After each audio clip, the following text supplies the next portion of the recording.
कमाल खान के हत्यारे कौन? कमाल खान एनडीटीवी के वरिष्ठ पत्रकार हमारे बीच नहीं रहे। भाई कमाल खान किसी परिचय के मोहताज नहीं है।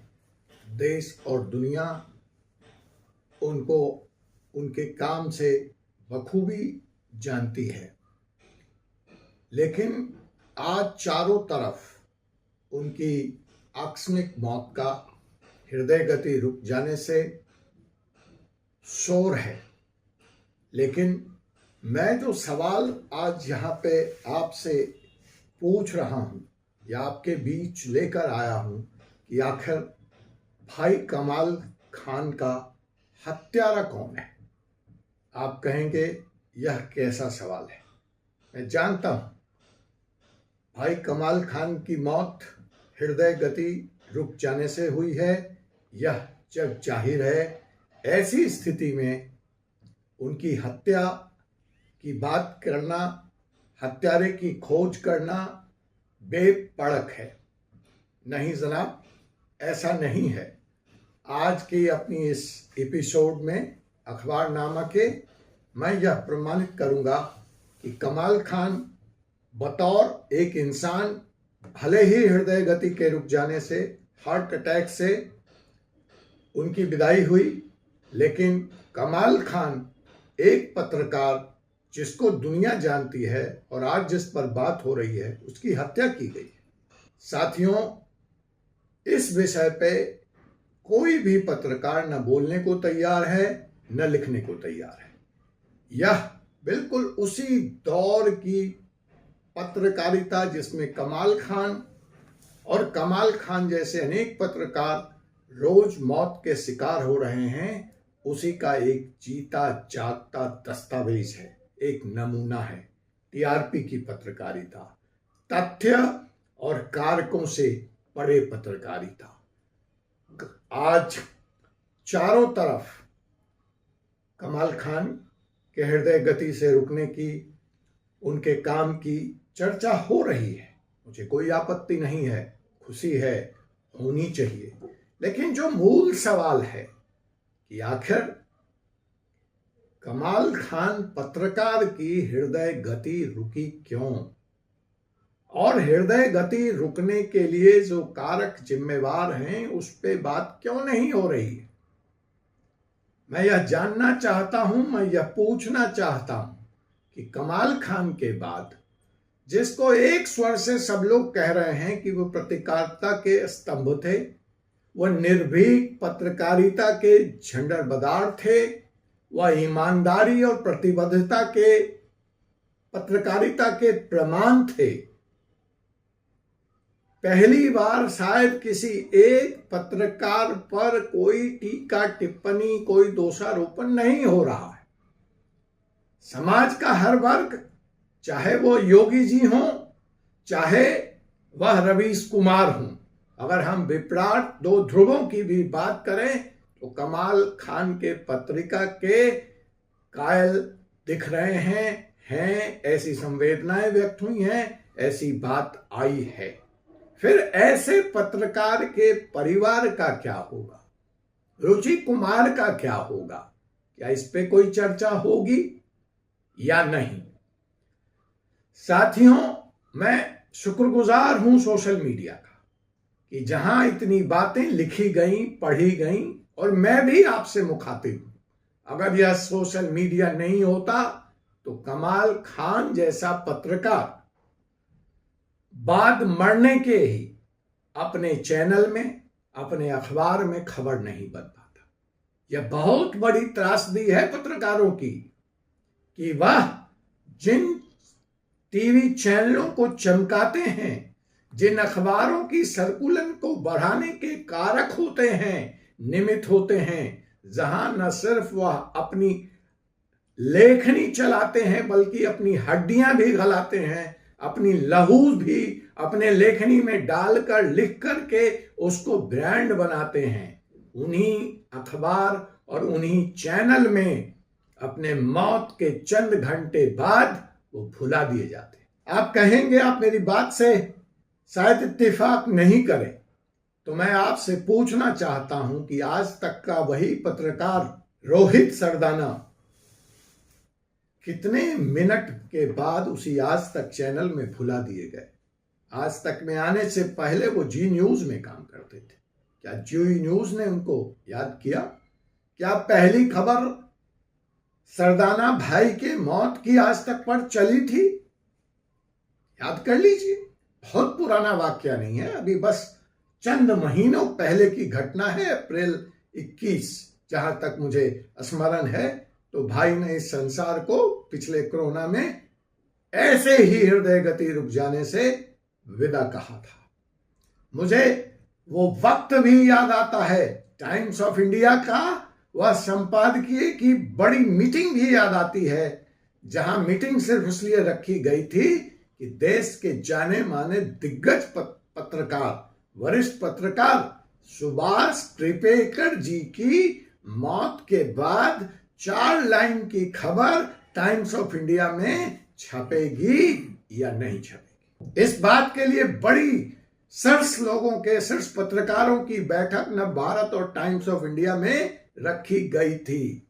मालिकानों का कहना था, मैं मालिक का नाम नहीं बता सकता हूं, लिखित नोट आया था कि अगर साबुन की टिकिया इस्तेमाल हो गई तो उसके रैपर को क्यों याद रखा जाए। पत्रकार ने अपना काम किया, उसने अपनी सैलरी ली, बात खत्म। उसकी मौत अगर हो गई तो अखबार में खबर क्यों छापी जाए। इस सवाल पर पूरे संपादकीय टीम घंटों गुत्थम गुत्था रही, और भला हो वो तो प्रतिद्वंदी अखबार का, जहां एक रिपोर्टर ने यह जब खबर पहुंचाई संपादकीय टीम के पास कि जनाब आप अपने यहां खबर छापें या न छापें, सुभाष त्रिपेकर के मौत की खबर दूसरे अखबार में छपने जा रही है, तो शर्मिंदा होकर या मजबूर होकर टाइम्स ऑफ इंडिया के किसी अंतिम पृष्ठ पे 4 लाइन की खबर सुभाष त्रिपेकर जी के बारे में छपी थी। आज के नए पत्रकारों को हो सकता है सुभाष त्रिपेकर, या आज के मेरे नए युवा साथियों को सुभाष त्रिपेकर जी के बारे में नहीं पता हो, लेकिन जो पुराने साथी हैं उनको पता है कि सुभाष त्रिपेकर एक बड़ा नाम था कांग्रेस बीट कवर करने में। स्पेशल करेस्पॉन्डेंट थे वो, जब बड़े चुनिंदा स्पेशल करेस्पॉन्डेंट होते थे। मीडिया समूह, अखबार, टेलीविजन तो होता ही नहीं था, अखबार भी चुनिंदा होते थे, और उसमें स्पेशल करेस्पॉन्डेंट उस जमाने में बहुत बड़ी बात होती थी, बहुत सीनियर पोस्ट होता था। और सुभाष त्रिपेकर उन चंद्र पत्रकारों में से थे जो कांग्रेस बीट कवर करने के कारण इंदिरा गांधी, जो भारत की तत्कालीन प्रधानमंत्री थी, या उस जैसे दिग्गज नेता के पास बिना किसी अपॉइंटमेंट के किसी भी वक्त पहुंचने की हैसियत रखते थे। उन्होंने, मुझे नहीं लगता कि टाइम्स ऑफ इंडिया को एक ब्रांड बनाने में, खबरों का या टाइम्स ऑफ इंडिया को चमकाने में कोई कोर कसर छोड़ी थी। लेकिन उस सुभाष त्रिपेकर के मौत के बाद बहस यह नहीं थी कि उनके परिवार का क्या होगा, उनका क्या होगा, बल्कि बहस यह थी कि 4 लाइन की खबर टाइम्स ऑफ इंडिया में छपेगी या नहीं छपेगी। साथियों, कमाल खान जी के मौत के बाद मैंने एनडीटीवी नहीं देखा है। हो सकता है वो खबर वहां चली हो सकता है न चली हो सकता है प्रणव राय एक ऐसे मालिक हैं जो पत्रकार हैं, वहां पे शायद ये बात ना आ पाई हो। लेकिन बात एक कमाल खान की नहीं है, बात एक एनडीटीवी की नहीं है, बात एक बड़ी पार्टी की है, बात एक सिद्धांत की है। मुझे याद है ईटीवी का भी वह दौर, बहुत बड़ा मीडिया समूह है टेलीविजन में ईटीवी, 17-18 चैनलों वाला यह समूह, इनाडू अखबार भी जिसका है। वहां एक बार बहुत सीनियर जर्नलिस्टों की और मैनेजमेंट के लोगों की और मालिकान की बहस इस बात पे चली कि क्या कोई ऐसी तकनीकी हो सकती है जहां रिपोर्ट तो साया हो, रिपोर्ट तो दिखाया जाए, लेकिन पत्रकार का चेहरा न दिखाया जाए। मतलब चेहरा विहीन रिपोर्टिंग की तकनीक पे बात हुई, लंबी चौड़ी बहस हुई। यह तो वहां कानून ही था कि अगर आप ईटीवी के किसी चैनल के हेड हैं तो आपका चेहरा बुड़के में ही रहेगा, आप चैनल पे किसी भी तरह से आपका चेहरा नहीं दिखाया जाएगा। और मैं समझता हूं कहीं ना कहीं ऐसी परिपाटी दूसरे चैनलों में भी है। अदरवाइज शायद अगर मैं ईटीवी के दौर को याद करूं तो हमारे मित्र अनिल सिन्हा जो लंबे दौर तक न भारत टाइम्स और ईटीवी में रहे, बिहार के हेड रहे, गुंजन जी, राजेश रैना जी जो शायद अब 30 साल या 32 साल ईटीवी में पूरा कर रहे हैं, न जाने ऐसे कितने नाम हैं, उर्मिलेश जी, अवधेश कुमार जी, ये सब कितने कमाल खान अब तक कमाल कर रहे होते किन किन चैनलों में। लेकिन पता नहीं यह कौन सी परिपाटी है कि हम बात तो कमाल खान जैसे शांत तथ्यपरक पत्रकारिता की करते हैं, लेकिन जब रिवार्ड देने की बात आती है, पुरस्कार देने की बात आती है, तो हमारे मापदंड बदल जाते हैं। साथियों, मेरा सवाल है कि आखिर आज जो लोग वरिष्ठ पदों पे पत्रकारिता में बैठे हैं, जो बैठे थे, वो बार बार पत्रकारिता के गिरते हुए मापदंड पर आवाज उठा रहे हैं, खास करके जब वो आज पदों पे नहीं है। ऐसे लोगों के बीच में, मैं किसी का नाम नहीं लेना चाहता, बहुत मारामारी है कि पत्रकारिता का स्तर गिर रहा है। मैं पूछना चाहता हूं आपसे कि आप जब शीर्ष पर थे तो आपने किस तरह की नियुक्तियां की, आपने कैसे लोगों को आगे बढ़ाया? आखिर वही लोग तो संतति को संभालेंगे, आगे वही तो उस मर्यादा को, उस परिपाटी को आगे ले जाएंगे। वो कोई नए लोग अचानक मैनेजमेंट से या कॉर्पोरेट से तो आके पत्रकार नहीं बने। इनको आपके और हमारे जैसे लोगों ने नियुक्त किया, ट्रेंड किया और आगे बढ़ाया। और आपने जैसी पत्रकारिता सिखाई है, जैसा आपने संसाधन उपलब्ध कराया, वैसी पत्रकारिता हो रही है।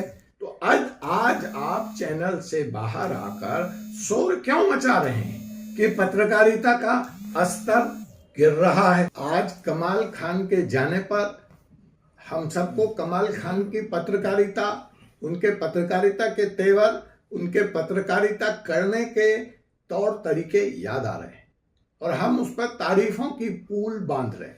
लेकिन जब वही भाई कमाल खान जिंदा था तो हमने उसको क्या दिया?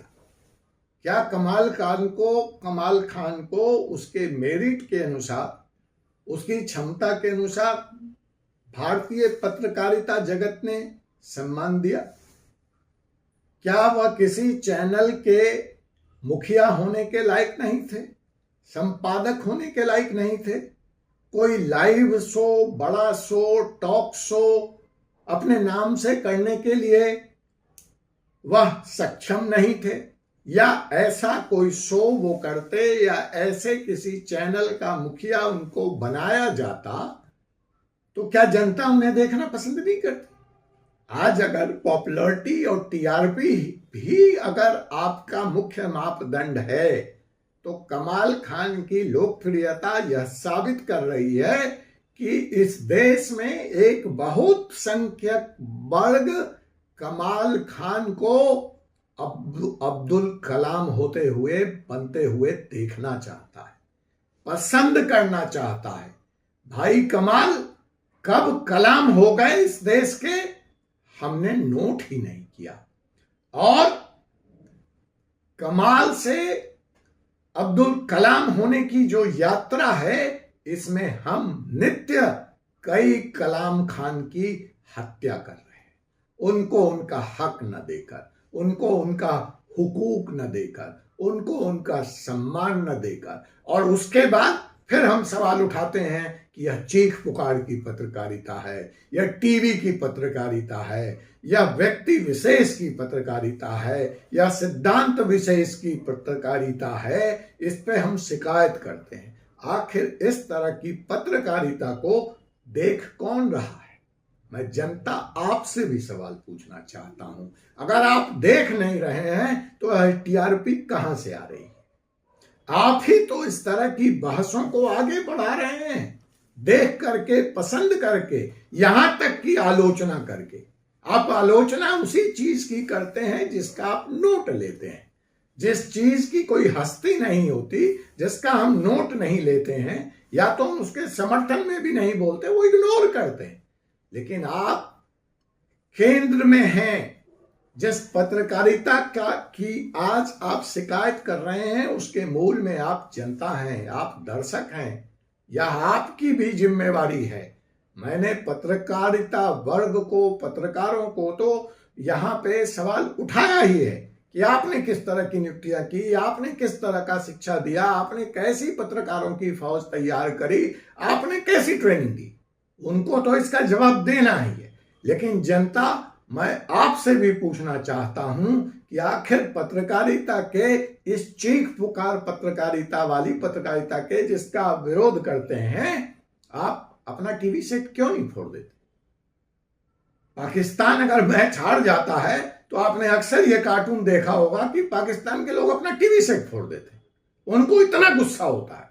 तो अगर आपको इतना ही गुस्सा है इस पत्रकारिता से, तो 2, 4, 10 टीवी सेट फोड़ के दिखाइए मुझे, विरोध कीजिए, सड़कों पे निकलिए, उन चैनलों को कटवा दीजिए, तब आपको शिकायत करने का अधिकार है। अगर आप ऐसा नहीं कर रहे तो आप निरंतर कमाल खान जैसी पत्रकारिता की हत्या कर रहे हैं। इसीलिए मेरा सवाल है कि कमाल खान का हत्यारा कौन? मैं लंबी फेहरिस्त में नहीं जाना चाहता। एक बात अब आपसे मैं और करना चाहूंगा। बार बार पत्रकार के भ्रष्ट होने पर सवाल उठता है। लाजिम है सवाल। ईमानदारी चाहिए, हर पेशे में चाहिए, सेना में चाहिए, राजनीति में चाहिए, समाज में चाहिए, नौकरशाहों में चाहिए, पत्रकारों में भी चाहिए। अगर वो गलती करते हैं तो उनको उसकी सजा भी मिलना चाहिए।